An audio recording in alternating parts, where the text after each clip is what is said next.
M K Raghavan M P നമുക്കൊപ്പം ടെലിഫോണിൽ ലൈനിലുണ്ട്. Shri M K Raghavan M P, ഇപ്പോൾ ബന്ധുക്കളുടെ പ്രതികരണങ്ങളാണ് വിവിധ ഇടങ്ങളിൽ നിന്ന് വന്നുകൊണ്ടിരിക്കുന്നത്. ഈ മരിച്ച രോഗികളുടെ ബന്ധുക്കളുടെ പ്രതികരണങ്ങൾ, അതിൽ പല പ്രതികരണങ്ങളും അതീവ ഗൗരവതരമാണ്. ഇങ്ങനൊരു അപകടമുണ്ടായതുകൊണ്ട് അവരുടെ ഉറ്റ ബന്ധുവിന് ജീവൻ നഷ്ടമായി, ഓക്സിജൻ ശ്വസിക്കാൻ കഴിയാതെ, അങ്ങനെ ഉൾപ്പെടെ പറയുന്നുണ്ട്. യഥാർത്ഥത്തിൽ അവിടെ എന്താണ് സംഭവിച്ചത്? ടി സിദ്ദിഖ് ഉൾപ്പെടെ ഇന്നലെ തന്നെ ബന്ധുക്കൾ ഇങ്ങനെ പറയുന്നുണ്ട്. ഈ ആരോപണത്തിന്റെ ഗൗരവത്തെക്കുറിച്ച് വിശദീകരിക്കുകയും ചെയ്തതാണ്. താങ്കൾ അവിടുത്തെ ജനപ്രതിനിധി എന്ന നിലയിൽ നേരിട്ട് കാര്യങ്ങൾ മനസ്സിലാക്കുമ്പോൾ എത്രത്തോളം വലിയ പിഴവ് ഉണ്ടായിട്ടുണ്ട്? ഈ മരണങ്ങളിൽ ഈ സംവിധാനങ്ങളെ കുറ്റപ്പെടുത്തേണ്ടതുണ്ടോ?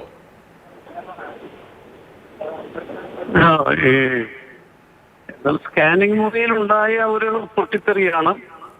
ഞാൻ സൂപ്രണ്ട് പറഞ്ഞിട്ടുള്ള ചെറിയൊരു ഫോൾട്ടാണ് പൊട്ടിത്തെറി കാരണം എന്ന് സൂചിപ്പിക്കുന്നത്. പക്ഷെ അത് ഇന്നലെ സത്യം പറഞ്ഞ ഒരു വല്ലാത്തൊരു അന്തരീക്ഷം ഇവിടെ ഉണ്ടാക്കി. കാരണം ഈ പുകപടലം കൊണ്ട് ആരും തിരിച്ചറിയാൻ കഴിയാത്ത അവസ്ഥ വന്നു. അതോടൊപ്പം തന്നെ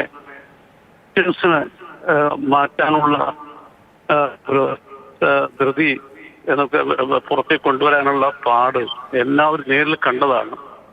അതിലാണ് ഇപ്പം നേരത്തെ സൂചിപ്പിച്ചത്. ഈ 5 പേഷ്യൻസ് അവിടെ ഉണ്ടായിരുന്നവർ വെന്റിലേറ്ററിലായിരുന്നു. അവരെ പുറത്തു കൊണ്ടുവരുമ്പോൾ സ്വാഭാവികമായി നമുക്കറിയാം, വെന്റിലേറ്റർ വിച്ഛേദിച്ച് വരുമ്പോൾ ഉണ്ടാകുന്ന അവസ്ഥ അറിയാം. അങ്ങനെ മരിച്ചു എന്നുള്ളതാണ് കിട്ടുന്നവരും. അതിനൊരു കൃത്യമായ ക്ലാരിഫിക്കേഷൻ ഇനിയും മെഡിക്കൽ കോളേജിൽ അധികൃതർ പറയുന്നില്ല. അതാണ് സത്യം, പറയുന്നില്ല. ഒരു വല്ലാത്തൊരു അവസ്ഥയാണ് അവിടെ ഉണ്ടായിട്ടുള്ളത്. ഇപ്പൊ പ്രത്യേകിച്ച് പുറത്ത് കൊണ്ടുപോയിട്ടുള്ള പേഷ്യൻസ് എല്ലാം തന്നെ അവർ എവിടെ അഡ്മിറ്റ് ചെയ്തു, അവരുടെ തുടർ ചികിത്സ എന്താണ്, അതൊക്കെ പറയേണ്ട കാര്യമാണ്. ഏതായാലും ഇതുമായി ബന്ധപ്പെട്ട ഒരു അന്വേഷണം അത്യാവശ്യമാണ്. നേരത്തെ താങ്കൾ സൂചിപ്പിച്ച പോലെ ഈ മരിച്ചവരുടെ ബന്ധുക്കളുടെ ഈ ഒരു പരാതി അത് വളരെ ഗൗരവമായി പരിഗണിക്കേണ്ടതാണ്. ഈ എങ്ങനെയാണ് ഈ മരണകാരണം? വെന്റിലേറ്ററിലെ പേഷ്യൻസിനെ പുറത്തേക്ക് കൊണ്ടുപോകുമ്പോൾ നമുക്ക് എല്ലാവർക്കും അറിയാം അതിന്റെ അവസ്ഥ.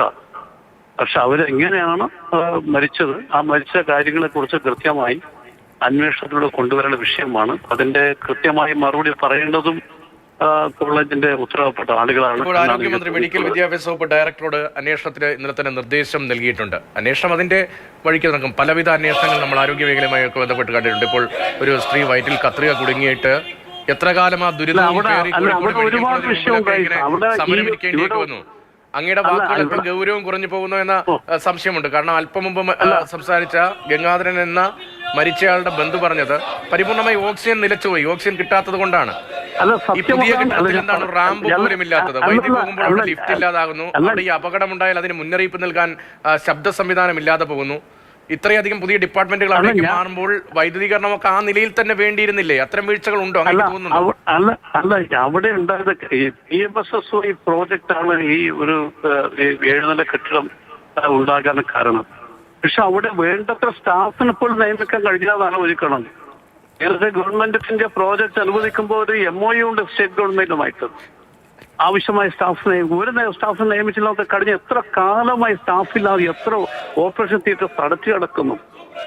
കോഴിക്കോട് മെഡിക്കൽ കോളേജിൽ ഞാൻ നേരത്തെ സൂചിപ്പിച്ച പോലെ തന്നെ ഇതിന്റെ ഒരു ഗൗരവം വളരെ കൂടിക്കൂടി വരികയാണ്. അവിടെ ഒരു സംഭവം മാത്രമല്ല, ഒരുപാട് സംഭവങ്ങൾ നടന്നിരിക്കുന്നു. ഈ സംഭവങ്ങൾ എന്തുകൊണ്ട് ആവർത്തിക്കുന്നത് വളരെ ഗൗരവമായി ഗവൺമെന്റ് ആലോചിക്കേണ്ട വിഷയമാണ്. ഈ വിഷയം തന്നെ ഞാൻ പറയാം, ഇതിൽ തന്നെ സത്യം പറഞ്ഞാൽ ഉത്തരവാദപ്പെട്ടവരുടെ അശ്രദ്ധ ഉണ്ടോ എന്നുള്ളത് കൂടി അന്വേഷിച്ച് ഉത്തരം പറയേണ്ടതാണ്. ഇന്നലെ പേഷ്യൻസിനെ കൊണ്ടുവരേണ്ട മാർഗം മുഴുവൻ തടസ്സപ്പെട്ടു നിൽക്കുകയാണ്. അവർക്ക് പുറത്തു കൊണ്ടുപോകാൻ വേണ്ടി ഒരു ഗേറ്റ് പൊളിച്ചു മാറ്റി പ്രതികരണം അറിയിച്ചതിനെ ഇപ്പോൾ മറ്റൊരു